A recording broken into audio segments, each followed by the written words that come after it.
Good morning and welcome everybody on this dreary day, but I see a lot of smiling faces this morning and I hope it's nice and sunny and warm where you are at.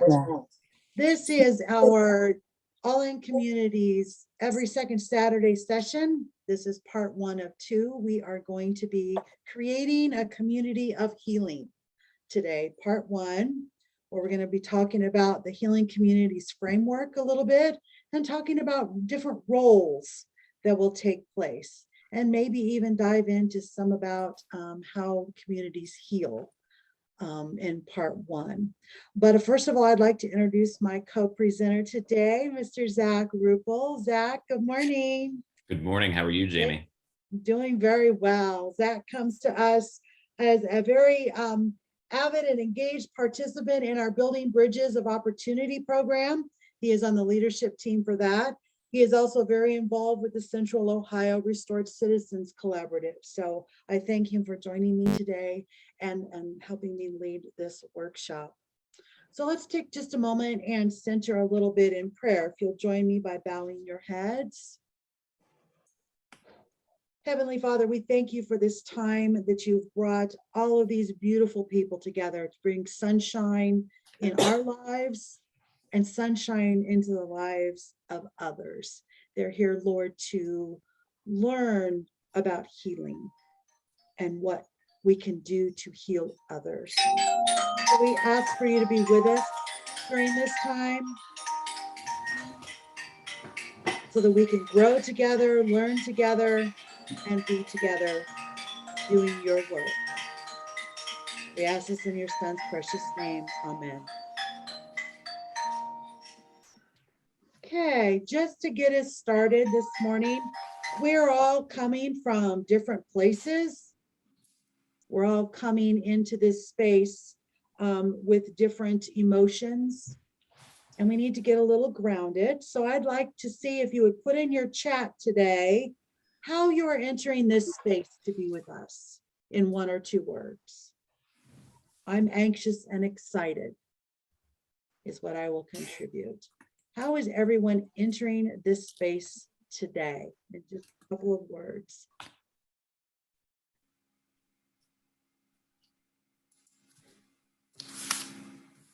Under-caffeinated. I can agree to that one.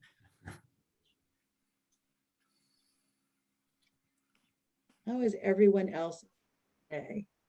Peaceful. Oh, excited to learn. Curious. Yes, happy for the weekend. Eager and invested. Oh, blessings. Open. Happy.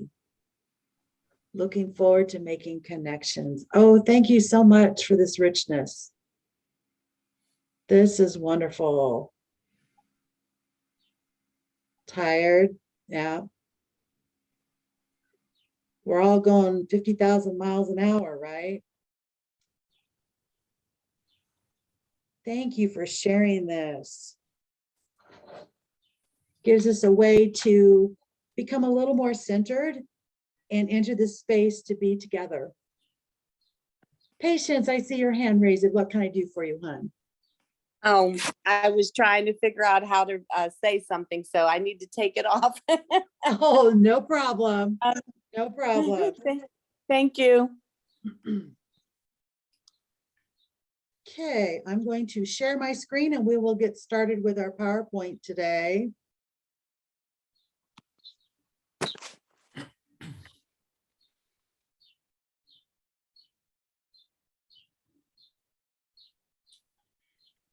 So again, welcome to our every second Saturday series. This is the part 1 of 2 sessions that we will be doing on creating a community of healing. And I thank you for contributing and giving us your feelings on how you're arriving today. It is my hope that through this, you will be open and authentic and engaged. Sounds like everybody is ready for that. And we will all feel a little bit of discomfort as we move through this session, but that is good because when we are sitting in discomfort, we are on the edge of growth. So just remember that. It is my hope that you will suspend judgment or checking out. I know this is a defense mechanism for when we bump up against something that is more complex than what we perceive it to be.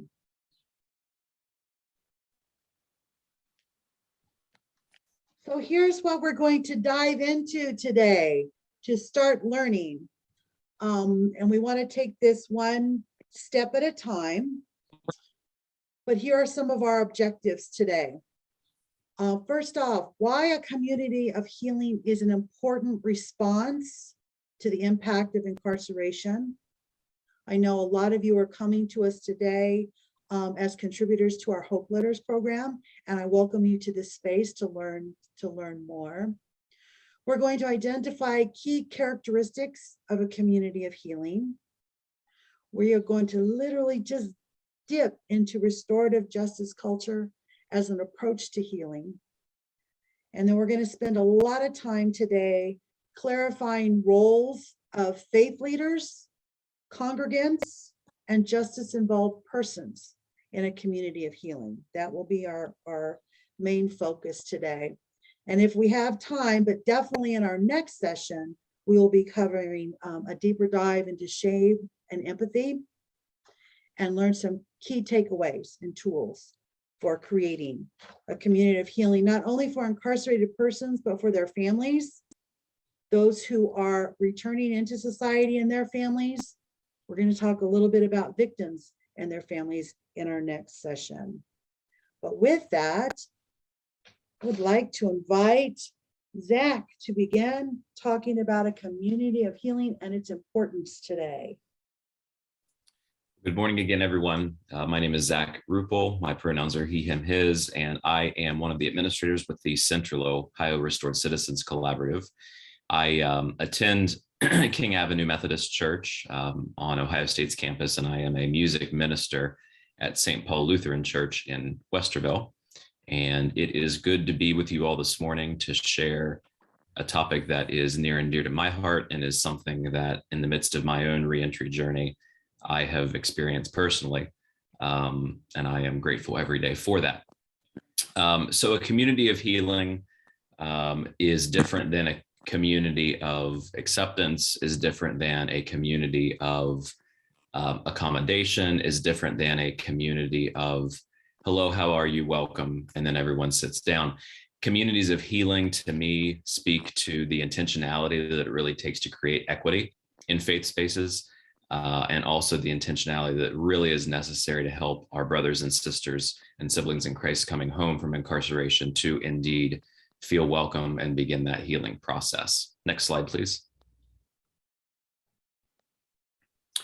Why does this matter? It matters because we know that we have an epidemic in our country as it relates to incarceration. Over half of Americans have had a family member jailed. We know that there are many, many racial and ethnic disparities in prisons and jails, which sadly reflect the same disparities in the school systems. The school to prison pipeline is a very real thing. And of all of the countries in NATO, we hear a lot about NATO right now, the US is number one in incarceration rates. Next slide, please. And so looking Ohio specifically, 1 in 35 individuals in our state is currently under some sort of correctional control. 1 in 35. 1 in 10 have been directly impacted by a crime or an incarceration experience. So regardless of the side of the continuum that you find yourself on, 1 in 10 individuals have had some experience with crime. Next slide, please.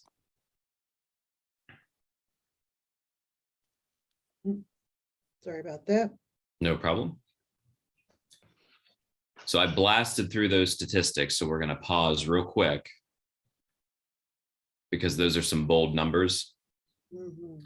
And I just want to give a moment for individuals to just come off mute or type into the chat, thinking specifically about the Ohio number, 1 in 35 and 1 in 10. What surprised you about that? It's about the same. Is it higher? Is it lower? And how, same question, or you can chime in both at once. Where do you see that impact in your congregation and community?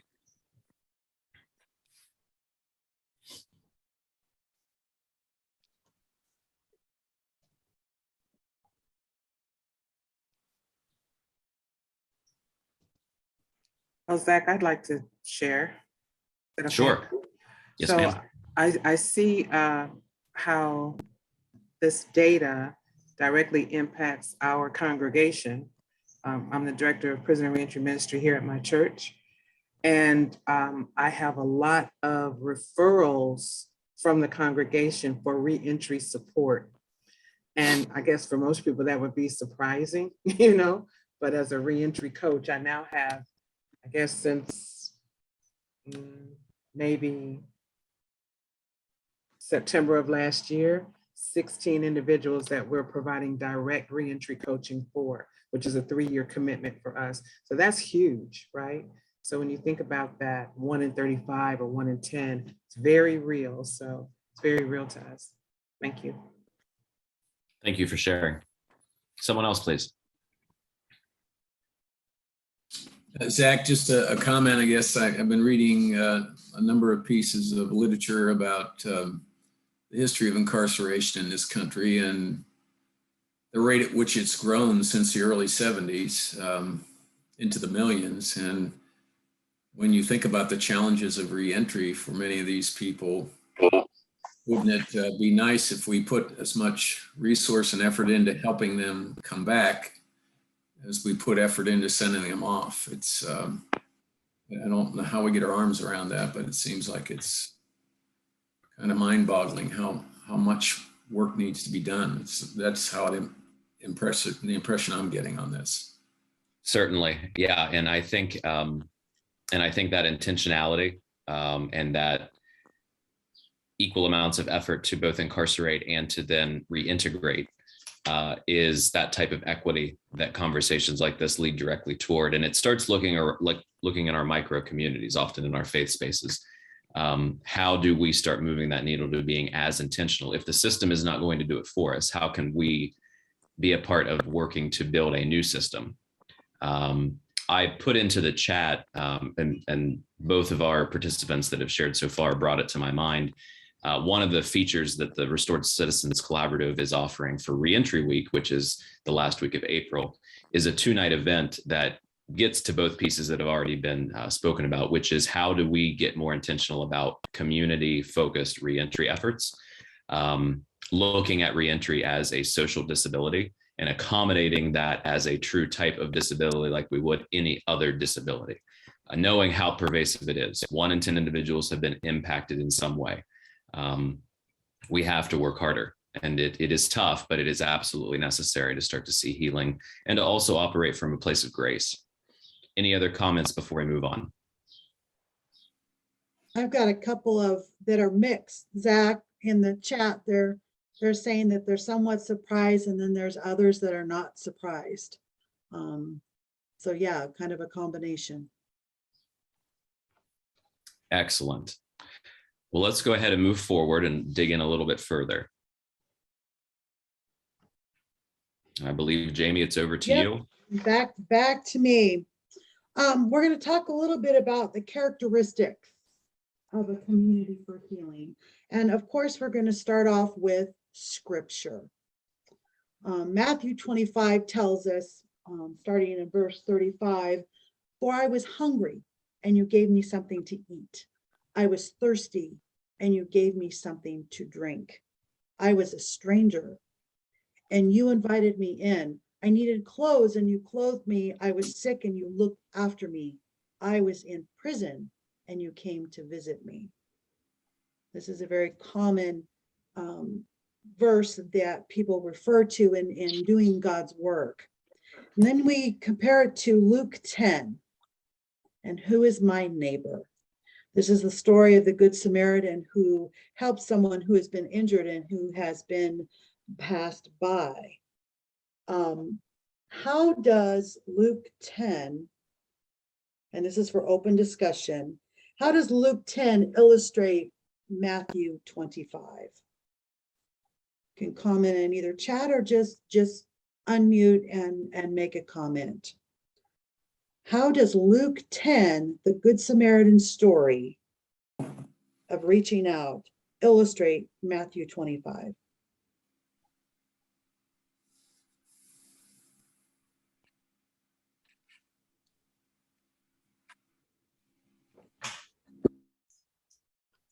Anybody have a comment?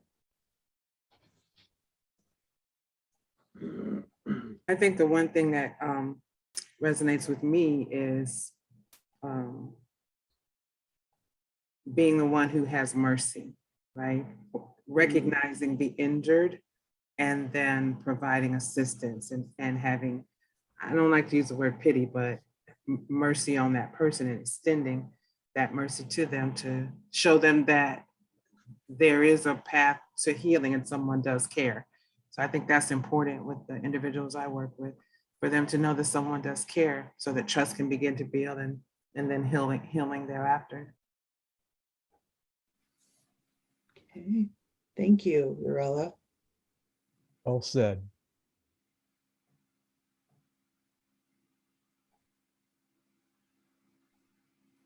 Anyone else?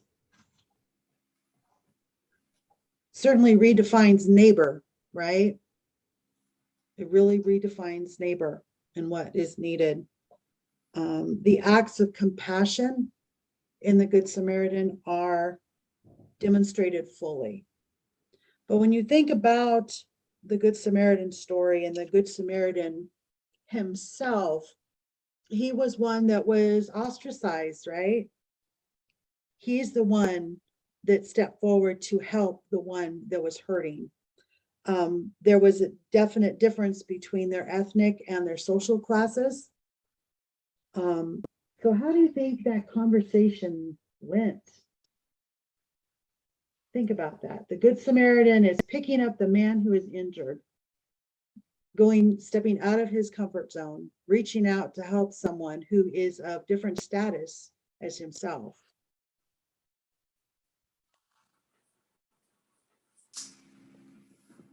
I would say, I would think that the Samaritan probably looked at him and, asked him like, why are you helping me? You don't know me, and, you Jewish people think you're better than us. So why are you stopping to help me? He's probably extremely surprised.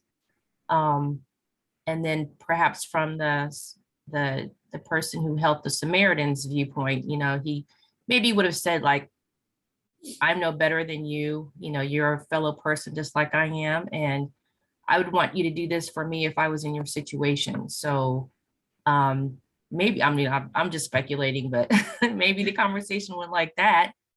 And I think in that exchange, both people learned something from the other. So it was a win-win situation. Ooh, I like that. A win-win situation. Mutual learning, right? I think it's whether that person who was attacked by robbers was seen as someone who needed help, or, well, the other kind of person from the other class, the other culture, the other whatever. Oh, okay. A lot depends on how we see people. If we see them as people, or if we see them as a member of a group. Very good. Very good. Looks like Ernest, do you have a raised hand? Yes, can you hear me? Yes. Okay, the way I see that, I was sick and in prison, and also, when I needed food, you clothed me. It seems like this Good Samaritan did all of those things. He did more than just to stop and help him. He put him up into an inn, came back and checked on him, paid for all the things that he need, and he pretty much nursed him back to health.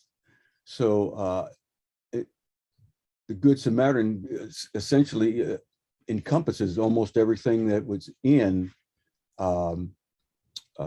Jesus's discourse when he said that, I was sick and in prison, and didn't have any clothes, you didn't clothe me.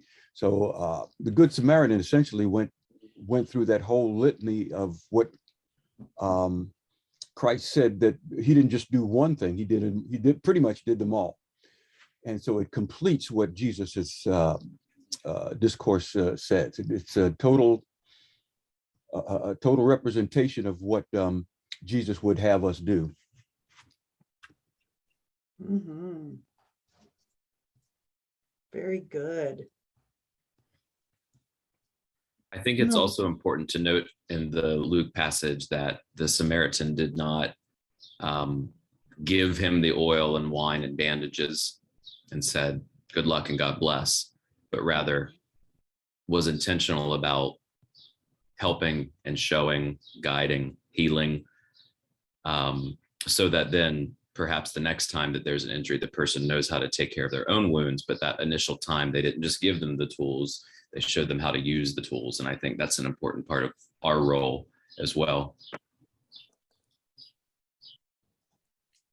Yeah, because then you look at the innkeeper and here comes an injured man being carried by the Samaritan. And he's getting mixed messages coming in, right? And what do you think his reaction was?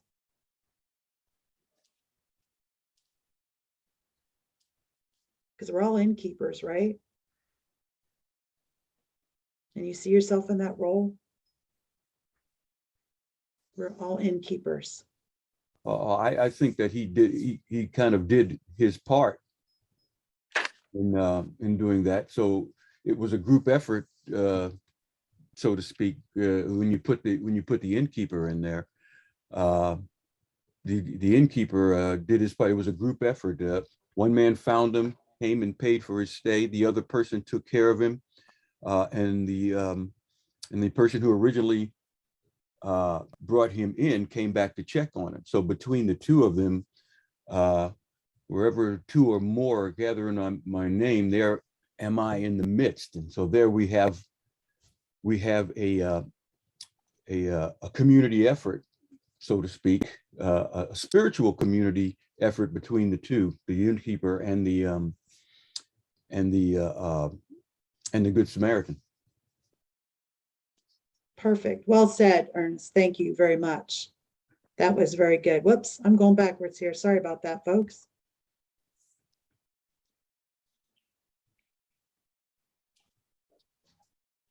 So let's talk about, after listening to this enriching conversation, and everyone spot on. Thank you so much for sharing. Your insights were beautiful. There are some specific characteristics that we need to be aware of. Congregational care of treating incarceration, experiencing crime traumas in the same matter as long-term illnesses and hospital stays.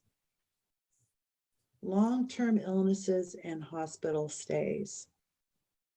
I mean, you can't just pray one time for someone who has been in the hospital or has gotten a terminal diagnosis. You walk with that person, you pray with that person, you attend to their needs, and you support them in other ways, right? And it takes a community to do that, to keep them healthy and moving forward, or helping them to heal in different ways. Creating safe spaces for people to speak their truths in trust. Let me say that again.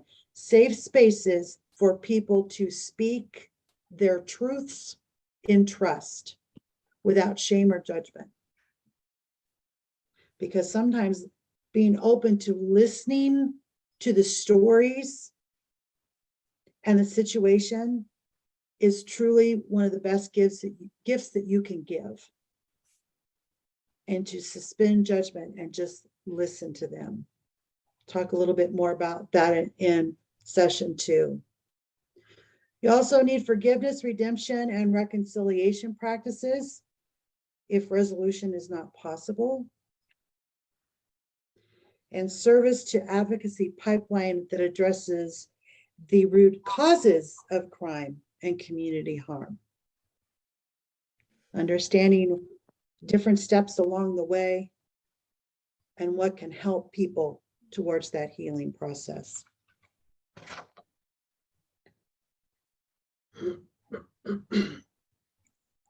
We also have some cultural characteristics to think about.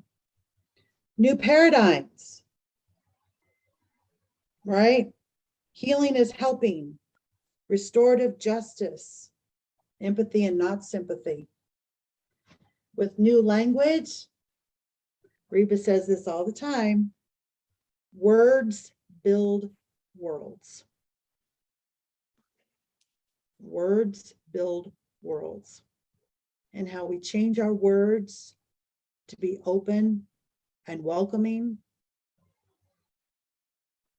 are very, very, very important. And a new way of thinking, because God is not the God of one chance. God is the God of second, third, fourth, and fifth, as many as necessary, right? So what healing communities do not require, think about this, starting a program, starting a nonprofit, or get funding. A lot of people think that creating a community of healing, that you've got to do something that's tangible, that requires starting a nonprofit in order to service people, to get more money donated for a specific purpose. But in reality, programs don't change people. It's the relationships. It's the relationships. And as I gathered, I logged on today, several of our participants were already talking and building relationships on different things that they can work together to make a difference. That was really beautiful to witness. Does anyone have any questions on that?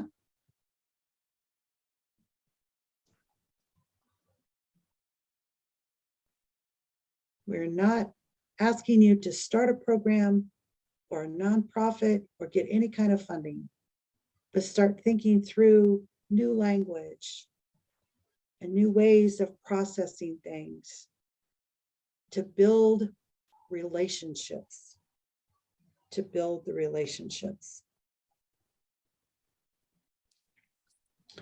Now, restorative justice is one approach to healing. It's the one that we like to uplift and share the most.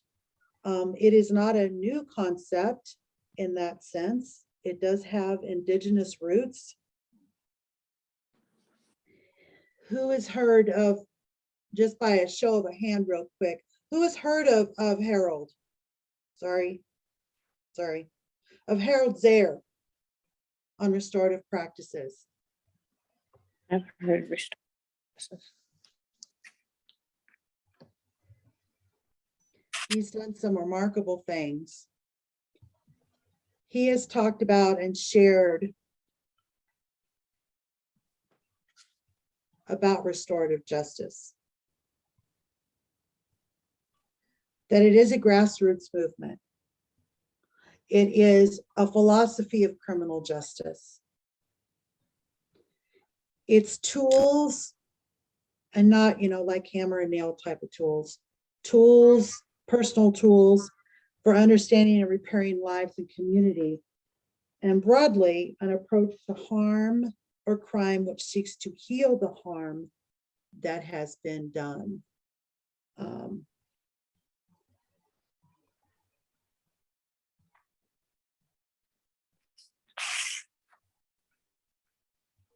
His book, Changing Lenses, talks about restorative justice for our times. And one of the things that he asks when you're talking about in a group of people, there are some guiding questions that you can start to ask. And this goes for communities as well as for individuals. Who has been hurt? Who has been hurt? What are their needs? Whose obligations are these? What are the causes? Who has stake in the situation? Or who is a stakeholder? And I think when we really think about it, we're all stakeholders.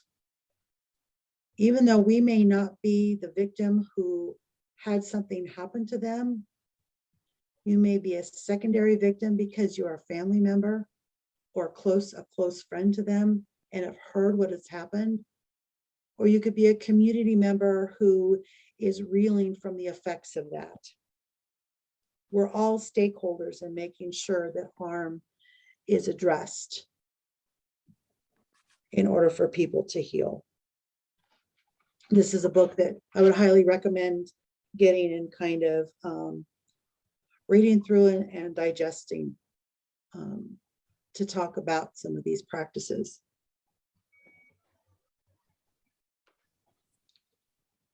Any questions?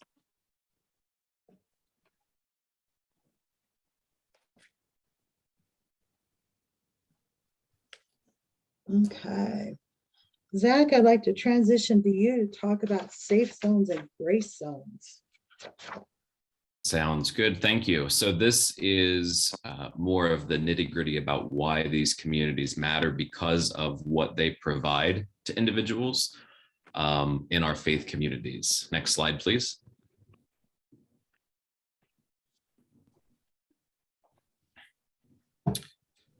The difference between hope and despair is a different way of telling stories from the same facts. I'm going to let you reread that to yourself and just digest for a second. That's a good one.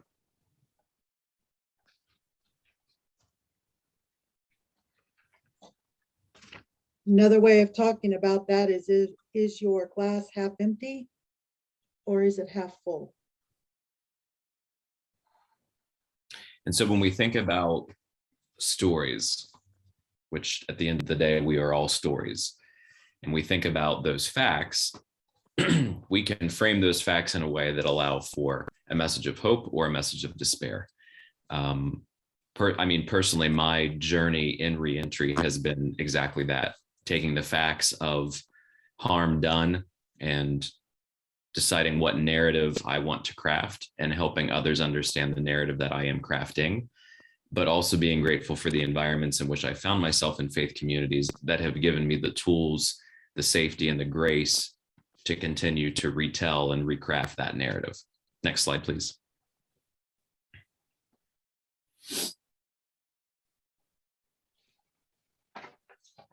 So when we think about those spaces that provide that opportunity, it starts by being caring and being judgment-free. That does not mean that one does not evaluate. That does not mean that one does not plan, but it does mean that we remove the judgment. Individuals coming home have already been judged by the individuals that we elect and our taxes pay for. We are not those judges. When a crime occurs at the time of arrest, during the case's resolution, during the trial's proceedings, all the way through, individuals may come to you at any point in that continuum. I know, personally, King Avenue for me was a huge part of my journey toward healing before I was ever even sentenced. And then being able to return right back there with King Avenue's arms open wide to receive me was incredibly important for my feeling like that I was indeed welcome back to the community and to really start that healing process because of that caring and judgment-free presence. So let's think about some questions. And these are on both ends of the continuum. Can I trust you with who I am right now? Do you care about me as a person? Can you help me do the right thing for reconciliation? And are you for me? And I will say that those questions are important from both perspectives. They're important from the perspective of someone coming home who needs that community. And they're important from the perspective of an individual trying to help create that community. Does the individual coming home feel cared for? Do they feel like they can trust our faith communities? Places of incarceration are tough, to say the very least. And trust is something that is rare. And so having that kind of trauma-informed perspective of someone and helping not just say, but show that our communities are indeed trustworthy is huge toward that development of a relationship, which is really what matters in this work. And then thinking about the care, how do you answer yes to that question for someone? Do you care about me as a person? It's easy to say yes, but the intentionality in building these communities comes from how do you show that person that they are cared for and not just tell them that they are. Next slide, please. And so thinking about the whole person, we have to think about the damage that the entirety of that person may have suffered.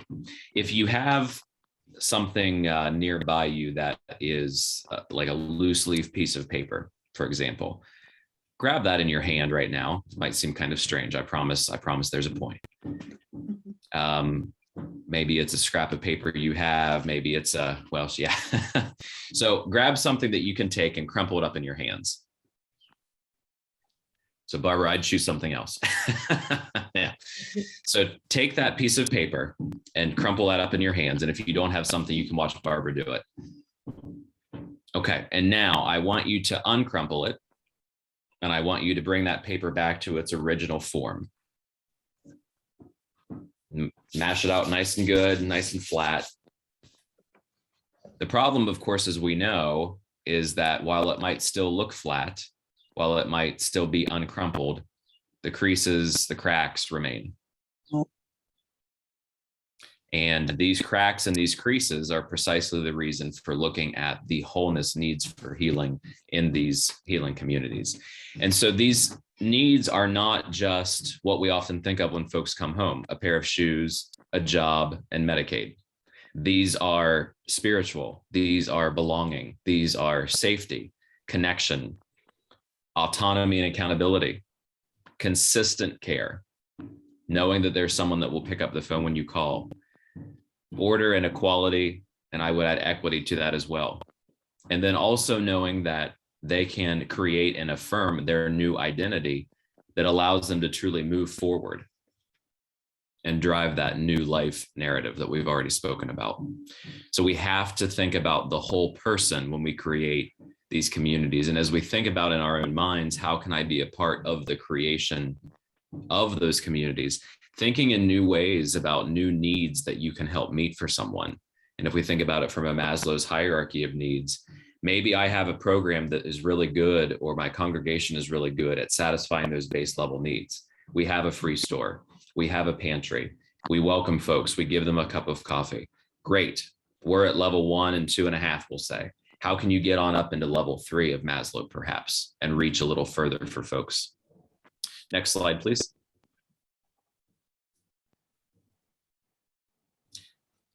So we have given you quite a bit of content so far, and we want to give you all time to dialogue and engage with each other. So we're going to take about 10 minutes, I would say, here, and we're going to put you into breakout rooms. And thinking about what has been shared over the last 10 or so slides, I want you to think about which of the 3 areas challenge your congregation the most. Thinking about meeting those needs, thinking about operating from a space of empathy, tending to the whole person, and then thinking with your group one way that you provide presence, trustworthiness, and address those wholeness of needs. So an area of opportunity and an area of what you view as something that is going well. Okay, so we're going to give you 10, maybe 15 minutes in your small groups to work together on this, and then we'll come back together and share back out. Okay, I'm going to pause. Welcome back, everyone. I hope you've had a moment to really talk through some things in what we have shared so far. And as we come back together, I'd like to debrief a little bit on some of the things that you shared in your small groups. Some ways that your group provides presence. And I'm going to challenge you in a moment, something beyond hope letters. Because I know the majority of everybody on here is from the Hope Letters program. I want to challenge you to see if you provide presence in other ways in your congregations as well. How do you establish trustworthiness and address other needs as necessary? So think about that for a moment, something other than Hope Letters.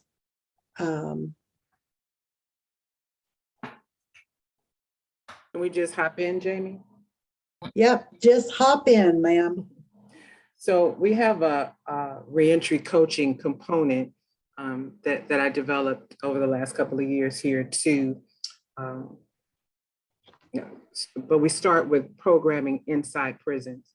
So we have a 40-week faith-based character development program inside prisons, where we have an opportunity to kind of see a little bit how people live in prisons and know the staff, and get to know the persons that live there on a more intimate level, right?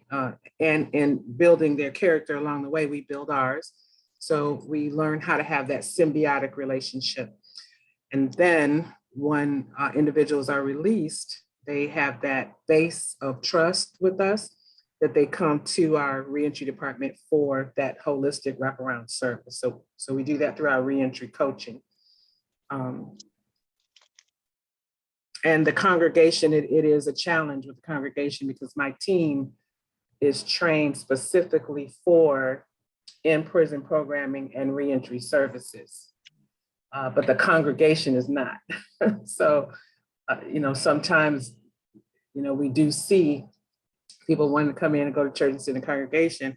Once they announce or say that they're, from prison, there's this huge overwhelm that happens, but they don't have our protective, structure in that congregation. And when they come over to my office, then they have it, but in the congregation, they don't. They're kind of wide open and open themselves to a lot of criticism, a lot of bias, a lot of peering and spectator. Oh, is that what a prisoner looks like? Kind of thing. So we try to begin that safety net process inside the prison before they even come home. And thank you for letting me share. I'll yield my time. Thank you, Dorella. Dorella comes to us from the Cleveland area, which is nice, which is very nice. Anyone else like to share? What are some other ways? I know that disconnect challenge is a big one. One of the ways that I've encouraged the church that I work for, which is the Lutheran church, to start getting involved is just taking them with me when I serve, whether it's at our county CBCF or a free store or the charitable pharmacy, and just letting them see firsthand with someone who has, done this before, that it is quite simple to serve, but it is incredibly impactful to those that you are serving. And from there, it gives them an opportunity to learn, to meet others that are serving beside them, network. But a lot of it is just that first step out of your neighborhood block or out of your congregation walls to just somewhere else where everyone has the same values and needs. It's just, getting intentional about getting into the community. So Zach, were you saying that you're taking a person that has been like a reentry citizen with you to serve in other places? Is that what you were? I'm taking individuals from my congregation who want to get involved in a deeper way with me. Okay. We also do that. I mean, individuals who are back and have put their own oxygen mask on first, and then they're ready to serve. But certainly individuals, like I lead a praise team, and about half of the praise team at this point is volunteering with me because they wanted to get involved, but they didn't know where to start. And I said, well, let's grab a coffee and let's go to this pantry on Saturday morning at 9:30 and let's just do the work. And often that, going with someone that you trust who's already doing it is a good way to get started. But also identifying the places that, have a need. Spoiler alert, everywhere has a need. So, often if you can find someone that's already doing the work in a place that needs your help, going as a group is a good way to encourage that, because it can be uncomfortable. It can be intimidating. And so, feeling safe with folks that in a new environment often is a good way to start encouraging that. One of the other ministries that I coordinate with All in Community is our For Friends Speaker Bureau. And with that, we have empowered returning citizens to go out and speak and tell their truth and tell their stories. And it has been an enriching experience for me to work alongside them and hear them speak. So much so we brought them to my husband's two churches he serves this past weekend. and I had two of them speak, and it was an eye-opening experience for members of our own congregation to truly understand some of the things that even I'm involved with. And the approach of how can we do more? How can we learn more? What can we do? Was very enriching and engaging for me to be able to talk about it and share their success as well. So lots of wonderful different things that we can do. Well, I think here we're going to give you a 5-minute screen break because we've been talking for quite a while. So get up, get that next cup of coffee, take a quick restroom break, and come back, and we will get started on our roles in this whole process, okay? See you back in 5 minutes.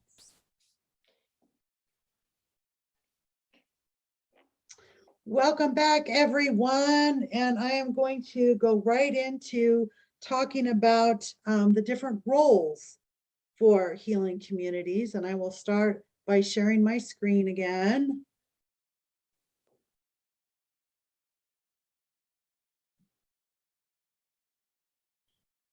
That's kind of where we left off. So the role of faith leaders, because leaders go first. One of our leadership team for All in Community is Pastor Dave Pennington. And he loves this, and I love it too, with my background in Stephen ministry. That's where some of my background is in. He always begins class with, how are you?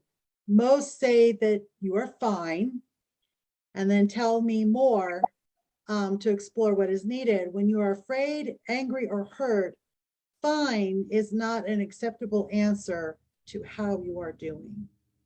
Now, for Stephen ministers, we are also trained that fine are feelings I'm not expressing.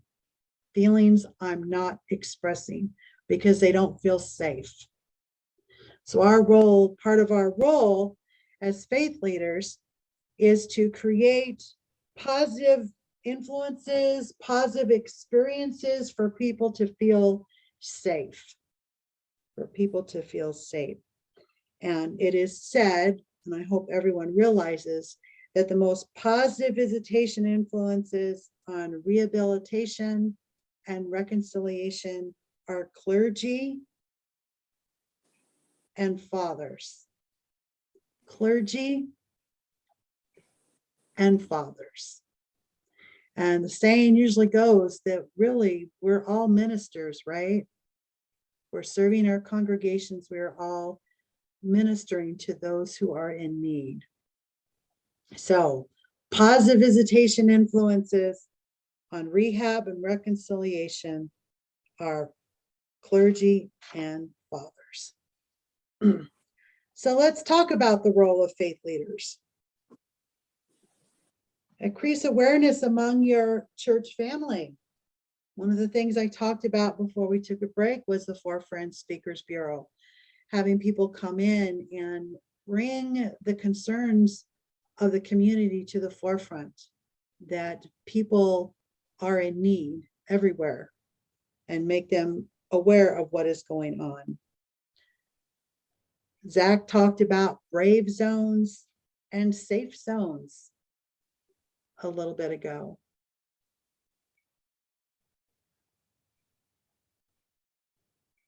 And endorse a congregational support network. That can go back to simply, and I said it in one of the breakout rooms, I think, was that having a time where you can bring everyone together, share a cup of coffee, have dessert, and be in community and conversation to build a relationship can be one of the greatest congregational support networks that you could build. It is a very real need that we are seeing and hearing in our work with All in Community, working with returning citizens, is creating a brave zone or a safe zone simply in your church of a time where they can be in community with one another, returning citizens specifically.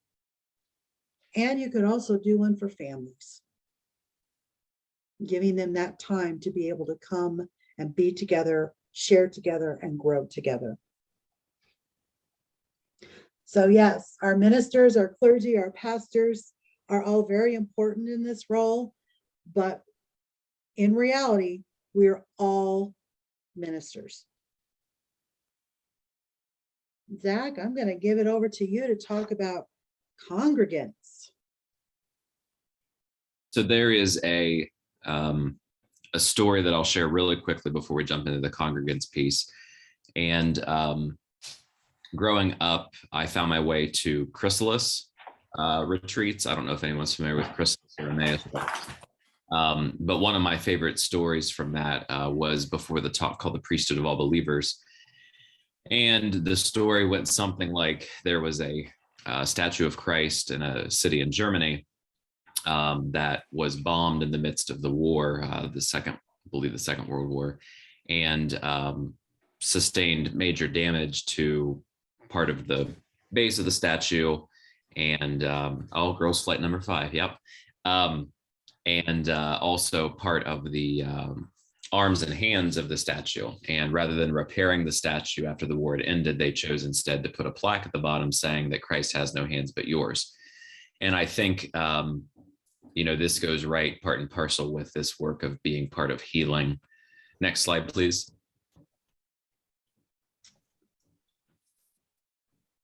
So what is the role of congregants? On the left, you see with hope letters, which we've already talked quite a bit about, more contact equals more success. I shared in my small group that if your congregation is not yet doing hope letters, that's a very tangible way to start. If you are doing hope letters, but perhaps are not receiving responses, don't know if they're being read, keep doing the good work, because I can assure you that even if the individual does not have the capacity, the time, or feel safe to respond, having your name called at mail call right around 4 o'clock count in the afternoon is indeed a wonderful thing to have happen, especially if it's an individual who's not getting mail from anyone else. So I just want to encourage everyone to keep doing that work. As someone who received my own letters from different faith communities in addition to my family, it really is a very impactful way to start the work. Other roles: be willing to share your story. Be willing to share your story of healing. Perhaps you have some sort of direct impactment from another loved one that you've served before. Perhaps someone in your family or you recovering from mental health or addiction. There are many things that we heal from, and being able to share that story of healing is an important way of helping someone else know that they are safe with you. Listen more than talk often, and be willing to say, what do you need, rather than here's what I'll give you. Kind of decolonizing our framework in terms of how we ask if individuals would like help. Embrace, involve, and visit families who might be experiencing pain and shame. Another way to serve is if you know family members who have a loved one incarcerated, perhaps developing a ministry around that, supporting them, making sure that they have the tools to see their loved one while they are in jail or prison. And also thinking about, this is not just about the Department of Correction facilities. This is also about jails as well. It does not just have to be state institutions. It can also be local carceral facilities as well. Welcome and support the incarcerated and their families, of course, and then that consistency effect. And of course, the hope letters is a good example of that, is that small pieces done consistently over time lead to big things. And maybe it's just helping with check-in at a free store every Wednesday morning at 9 a.m. I guarantee if you collect the data and look at the impact over the course of a year, very, very big impact of service just by doing something relatively easy and small every week for a few hours. Next slide, please.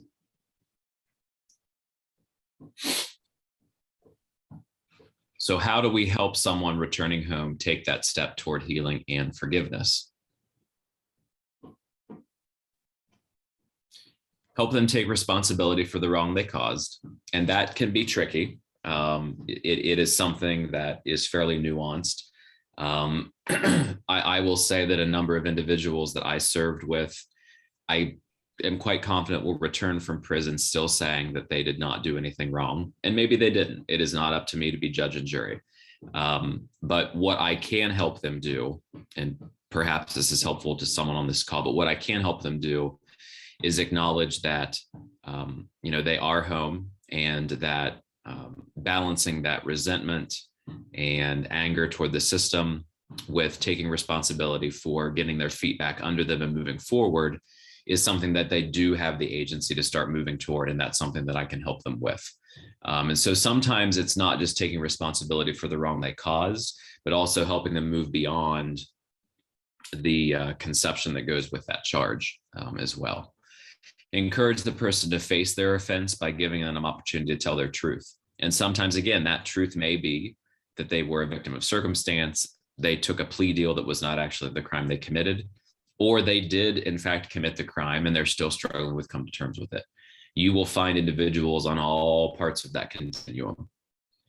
Always offering relationship where they can acknowledge the severity of the harm done, and maybe helping them think about ways of other types of harm. Often we think of the primary victim, but we don't think about, what impact did it have on the community to provide the services to keep you fed, clothed, safe in the incarceration system. So thinking about the economic impact as well as the physical or mental impact, and then help the person search for and find answers to all of those questions that will come up. Next slide, please.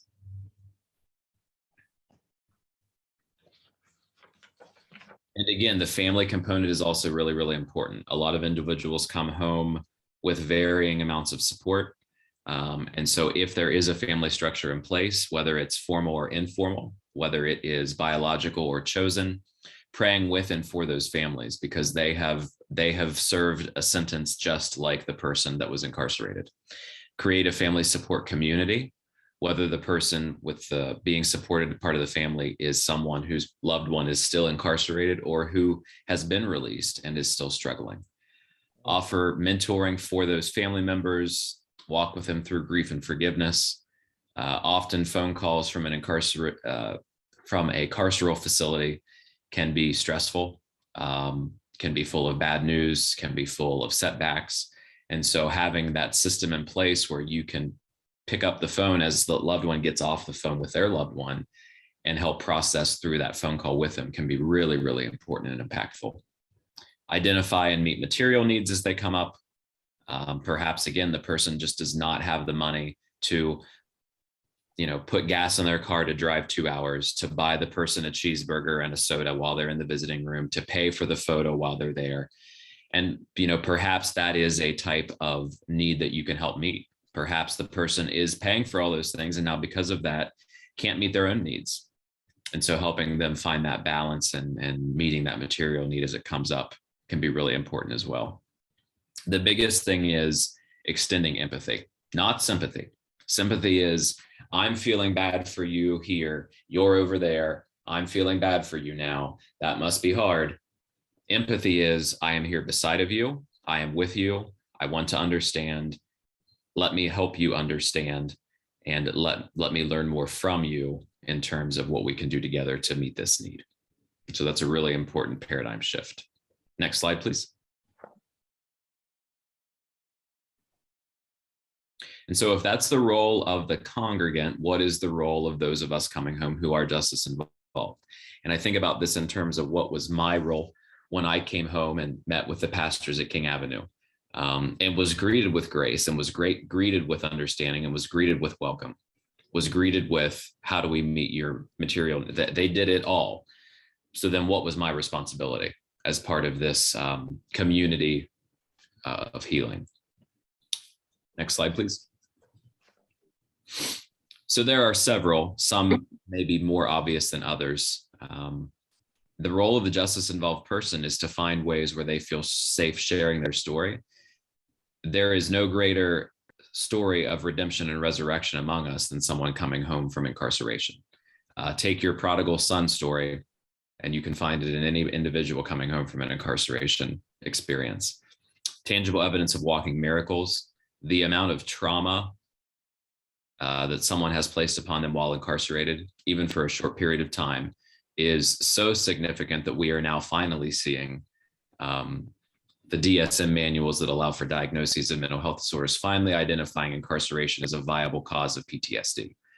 And so for folks to return home, get their feet under them, and then have the wherewithal to come to a faith community is really a miracle. Spiritual guides for others in forgiveness and healing. Obviously, individuals who have committed crime, who are coming home, who are seeking restoration are part of that restorative justice process. And they can also be spiritual guides for congregations into inclusion into God's greater story. And again, if we think about this from a lens of a social disability, if someone shows up to your church in a wheelchair and someone shows up to your church having just gotten home from prison, do you provide inclusion in the same way? Or do you, as was already shared, kind of do that like, oh, that's what a felon looks like? So thinking about it from that lens of a disability, they need equity, they need lifted up, they need loved, they need cared for in the same way that any other type of differently abled person would. Next slide, please.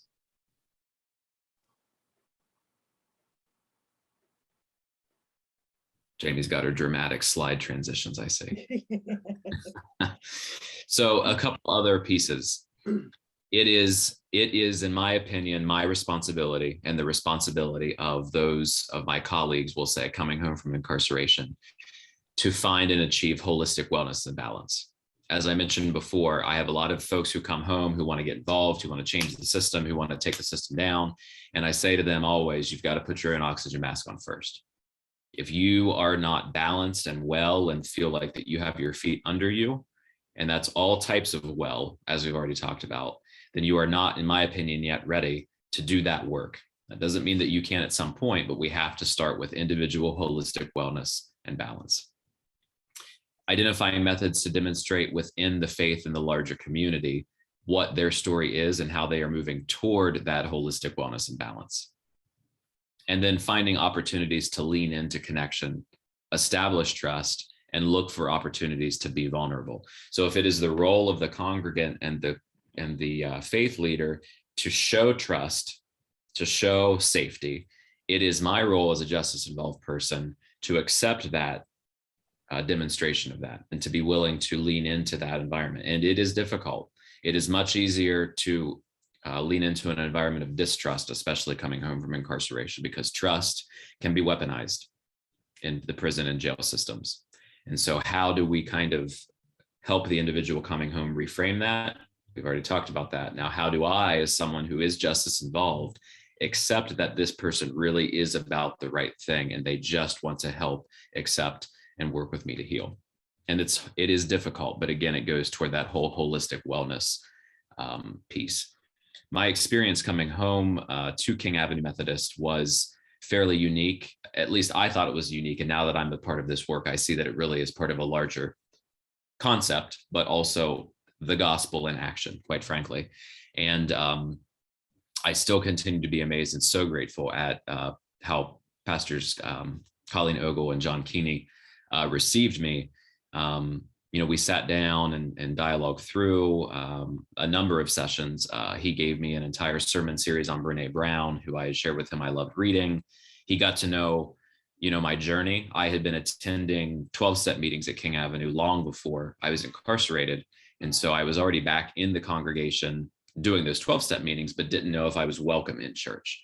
And I had a number of community supervision-based restrictions. And so we worked through this together. He worked with my parole officer. He came up with an agreement that made sense for everyone, kept me safe, and also allowed the congregation to know that there was accountability without demonizing who I am, who I was, and what I did. And so I still am so incredibly grateful for the work that they did to create a safety plan with me, to welcome me, to be intentional about greeting me when they saw me, whether it was for a Thursday night 12-step meeting or on a Sunday morning worship service.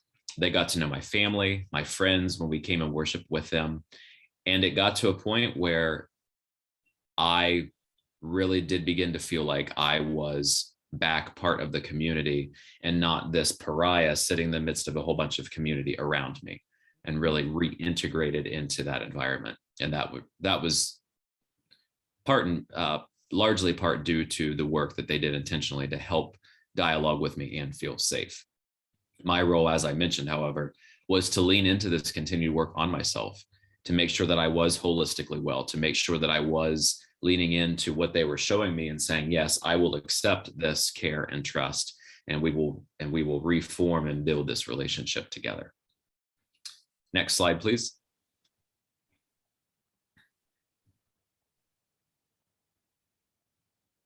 Hope is one of the principal springs that keep mankind in motion.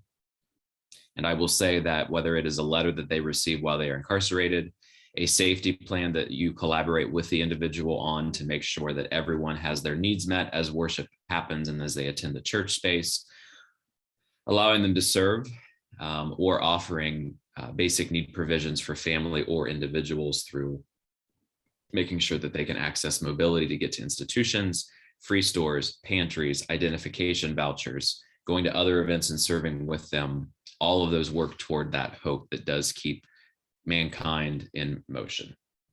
Next slide, please. Before we go on, I want to add one little tidbit.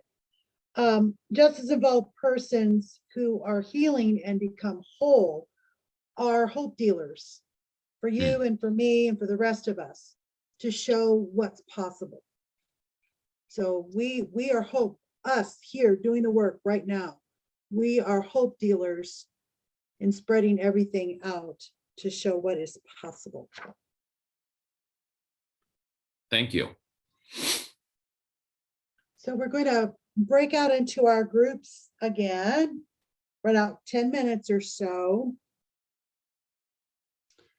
What are some steps as a justice involved person would you like to pursue in the next 3 months? And then what are some areas where you would like more support or more resources in order to work towards your goals as a justice involved person? So this is a time to start thinking about you, or those of you who are working together. What are some steps that you all could pursue? And then think through what resources you have now and what you really need to help you reach those goals. Okay, I'm going to stop my share again. These questions are again in your guidebook for thoughtful consideration. So, does everybody understand the questions that you're going to discuss? Little nod. And I will say too, Jamie, I don't know Go how ahead, many. Jack. I will say I don't know how many individuals on the call, apart from myself, are justice involved.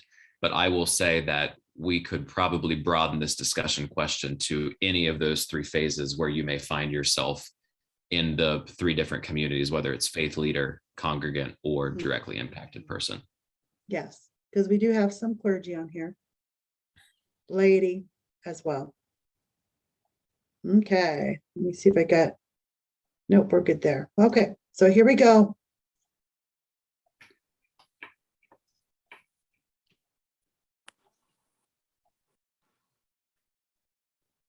Welcome back.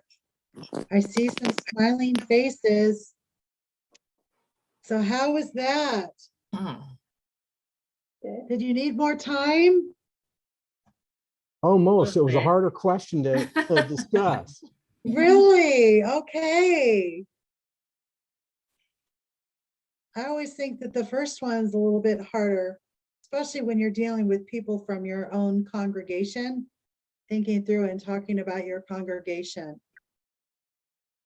So what are some goals? Did anyone set an actual goal, or do you have an idea of what direction you want to use this?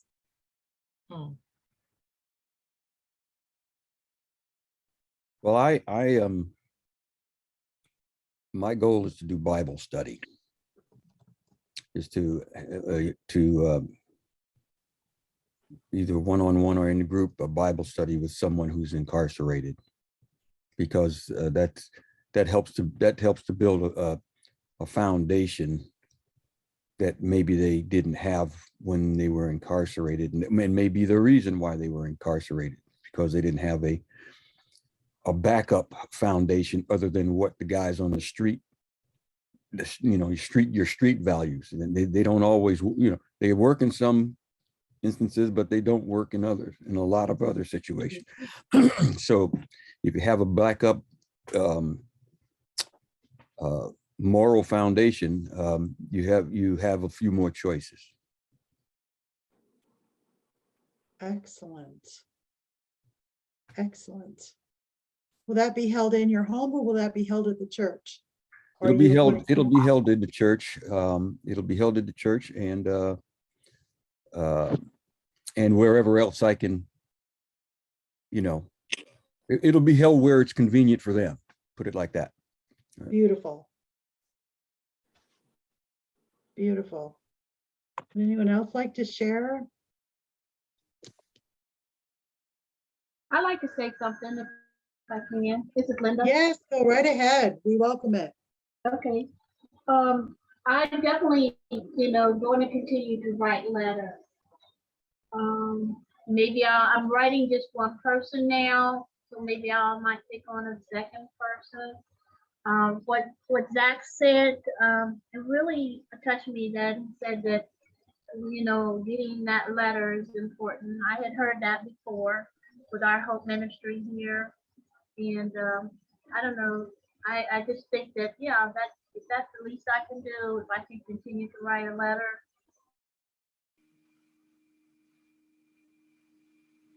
At this Letters time, are I'm just so- doing it once a month, and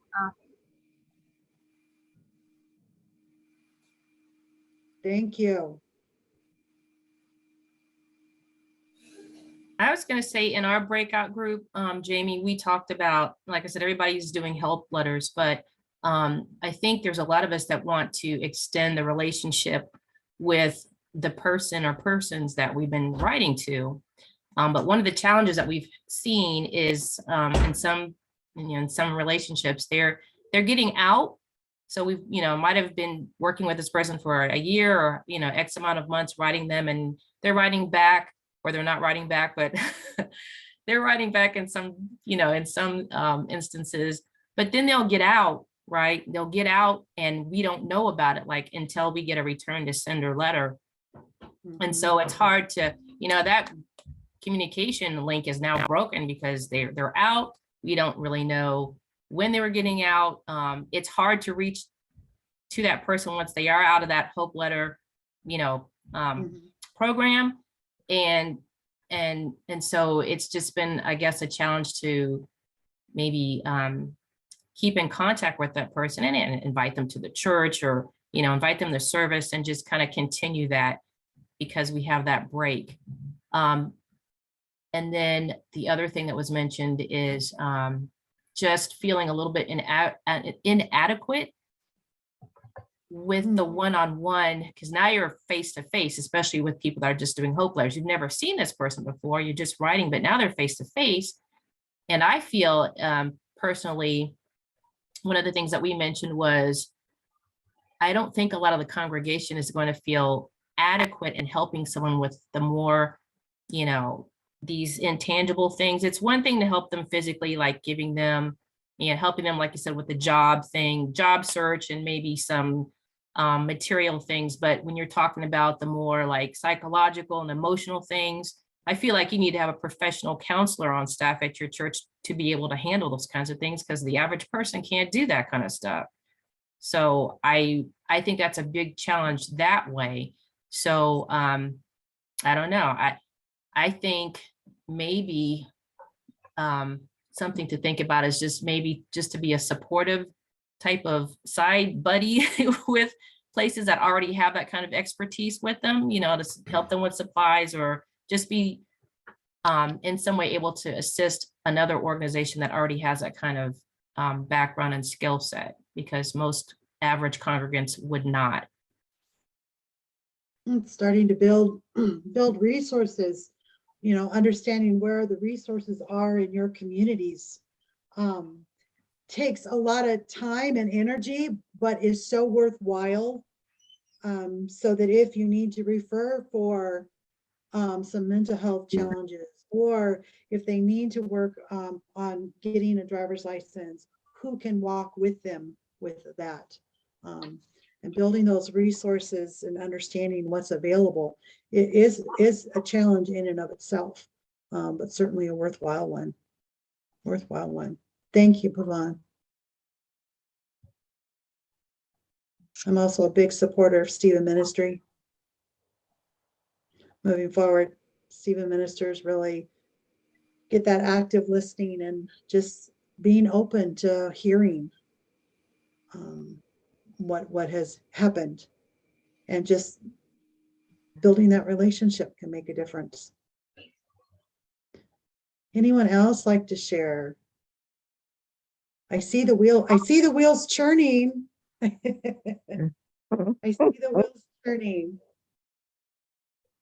And a lot of you are new to Hope Letters, so I'm excited to see so many people starting to get involved with that, because that is such a worthwhile program moving forward.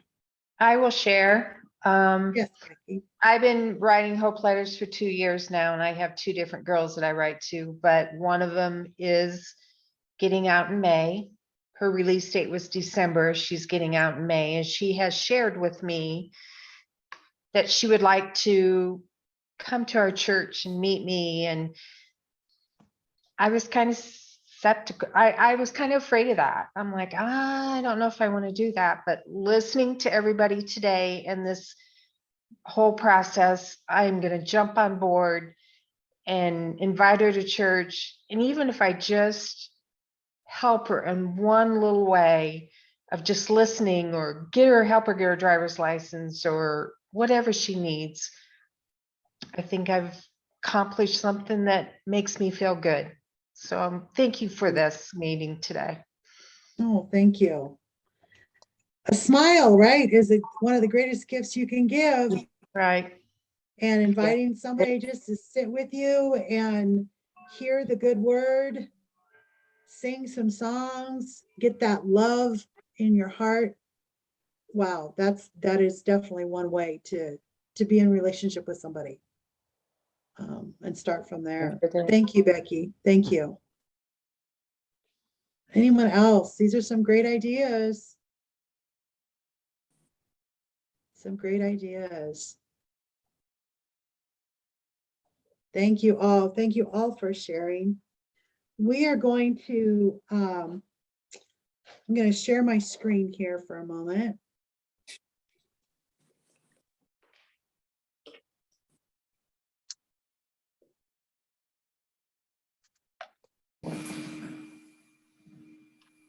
We are going to end our time together right there. We're not going to move into how communities heal, talking about empathy versus sympathy and those things. We're going to save those for session 2, which will be next month.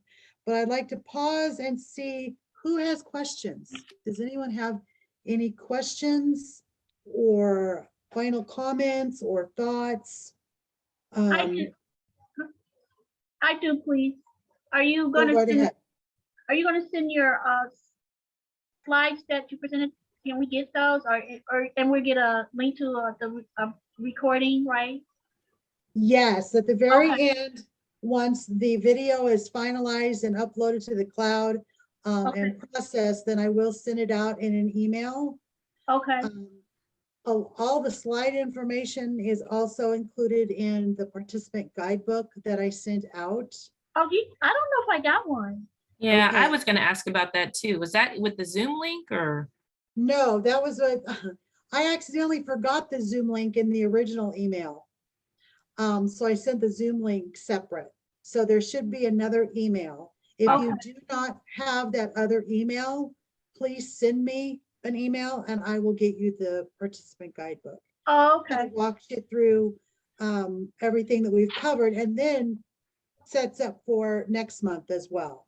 Okay. But these are 2 of our resources.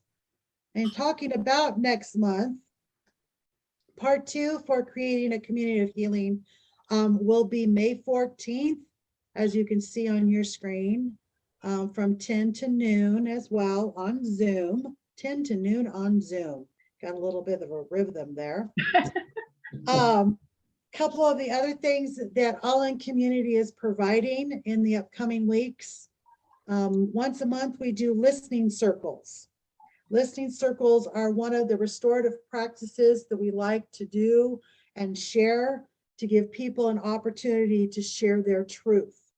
The end of this month on April 23rd is called Family Reentry Impact.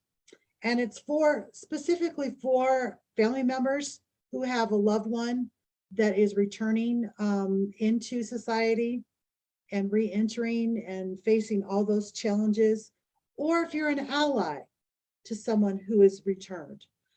This gives you a safe space to come and process your feelings a little bit and think through next steps on your own in a restorative practice that is very healing and encouraging along the way. And Jamie, can I say something else? Yes. I really like the fact that that was brought up about family. I had never even thought about my incarcerated person I'm writing to, their family. I never did even that. So that is something that's one of my goals, is to maybe try to see if I can get the family involved in our ministry. Terrific. Yes, families are impacted in different ways than the one who's incarcerated or the one who's been a victim. And being involved in these circles specifically, we do a different type of one each month, but it is a great way for you to be in community with other justice involved persons and to build empathy and understanding of those roles. So for April, we're doing family reentry. We've got one on victimization, and we've got those who are returning to society themselves. And they can be very powerful. So if you have an opportunity. Do we have to register for that 23rd? Yes. All of our programs, we need registration by. Okay. And just to note, and I'll stop my share now. Just on a side note, the reason for that is so that most generally we have the participation or participant guidebooks that are available for people. Sometimes we offer a little bit of pre-work, so to speak, to prepare yourself for the session. So we like about 2 days to get all of our names together and get the email sent out. That's not to say that if you don't contact me, I can still get you registered. But we kind of cut it off a day or two beforehand so that we can get everybody the materials. So Jamie, are we registered automatically for part 2 if we're part 1? No, okay. You will need to register, yes. Okay. And that is another thing, yes. Please go back on to the link that's provided and you can sign right in. And those of you with Hope letters, please put in your code. Because it would be the continuation of today's session. So we look forward to having you all again next month. So Are there any other questions? Go ahead, Lindia. What's the code about? You just said those of us with Hope letters. Yeah, if those who are participating with Hope letters, they have a code to denote that they're with the Hope Letters program. Oh, okay. Didn't know about that. All right. And then one quick question. So because I think I deleted the email for the link since I've already registered. So how would I be able to go ahead and get that link again? It will be sent out. It'll be a different link for next month. Okay. Yeah. It's a different link for next month. So yeah, just re-register, then I will have your name. If you don't hear from me by the Thursday before, you can automatically just send me a quick email. We'll make sure you're on the list and get it to you. I appreciate all the engagement. I'd like to give a big Zoom hand to Zach for leading this with me today. Thank you, Zach. You are wonderful to work with and have been a real blessing in my life. I'd like to thank everyone for joining us today. Thank you, Cindy, for showing us everybody on the watch party today.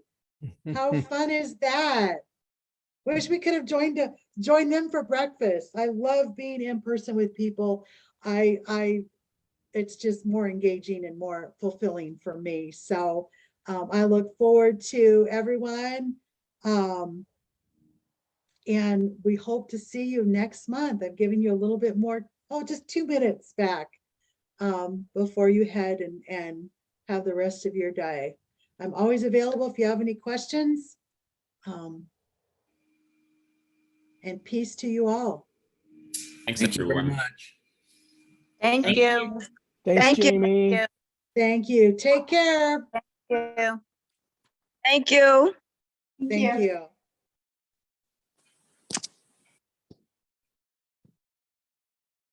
that out of here.